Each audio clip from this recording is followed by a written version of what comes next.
নমস্কার। ঠাকুরমা স্বামীজি গুরুদেবের শ্রীচরণে প্রণাম জানাই। আজ ঠাকুরকে নিয়ে ছোট করে একটি কাহিনী শোনাই। শ্রীরামকৃষ্ণ ভাবচক্ষে দেখলেন গঙ্গা বক্ষে অপূর্ব শতদল পদ্ম বিকশিত হয়েছে। তার প্রতিটা দলে অসাধারণ শোভা। সেখানে চিরকিশোর রাখালরাজ শ্রীকৃষ্ণের হাতটি ধরে ঠিক তার মতোই অপর একটি বালক নৃত্য করছে। ঠাকুর অপর একদিন ভাবচক্ষে দেখলেন দক্ষিণেশ্বরের বটতলায় একটি ছেলে দাঁড়িয়ে আছে। মনে একটু খটকা লাগলো, এরকম দেখলাম কেন? ভাগ্নে হৃদয়কে এই সন্দেহের কথা জানালে সে সল্লাসে বলতে লাগলো, মামা তোমার ছেলে হবে গা, ছেলে হবে, তাই দেখেছ তুমি। শুদ্ধ অপাপবিদ্ধ মহাপুরুষ চমকে উঠে বললেন, সে কি রে, আমার যে মাতৃজনী, আমার ছেলে হবে কিভাবে? রাখালচন্দ্রকে দেখে শ্রীরামকৃষ্ণ সবিস্ময়ে অনুভব করেছিলেন, এই তো তার দেখা বটতলায় দণ্ডায়মান সেই বালক, জগদম্বার দেখানো মানসপুত্র, কমল দলে নৃত্যপরায়ণ ব্রজকিশোর শ্রীকৃষ্ণ সখা।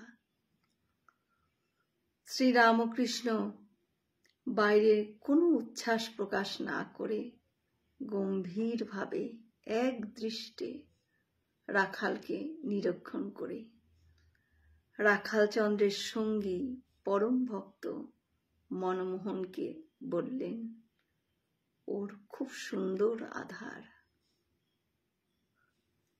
প্রেম ঘনমূর্তি শ্রীরামকৃষ্ণের অপূর্ব আকর্ষণে রাখালচন্দ্র বারবার দক্ষিণেশ্বরে ছুটে আসতেন। মাতৃহীন রাখালচন্দ্রের শ্রীরামকৃষ্ণের মধ্যে আপন মাকে খুঁজে পেলেন এবং ঠাকুরও রাখালের মধ্যে ক্ষুদ্র বালককে দেখতেন। তাকে আদর করতেন, প্রয়োজনে শাসনও করতেন ঠাকুর। ৩-৪ বছরের বালকের মতো রাখাল মাঝে মাঝেই এসে ঠাকুরের কোলেও বসে পড়তেন। বাড়ি তো দূরের কথা, ঠাকুরকে ছেড়ে একটি পাও কোথাও নড়তে চাইতেন না রাখাল। আত্মহারা বালক স্বভাব রাখালচন্দ্রকে দেখে ঠাকুরও ভাবাবিষ্ট হয়ে তাকে গোপাল গোপাল বলে জড়িয়ে ধরতেন। ননি খাওয়াতেন, ক্ষীর খাওয়াতেন, এমনকি খেলনাও দিতেন। রাখাল সম্বন্ধে ঠাকুর একদিন বলছেন, রাখালের সাকারের ঘর আর নরেনের নিরাকারের। জয় শ্রী রামকৃষ্ণ। আমরা সকলে মিলে একসাথে বলি, জয় মহামায় কি জয়, জয় ভগবান শ্রী শ্রী রামকৃষ্ণ দেব কি জয়, জয় স্বামীজি মহারাজ জি কি জয়। হয়তো অনেক ভুলই করে ফেললাম, ঠাকুর যেন আমায় ক্ষমা করে দেন।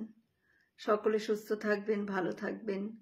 ঠাকুর মায়ের কৃপা দৃষ্টি সকলের উপর বর্ষিত হোক। শুভরাত্রি।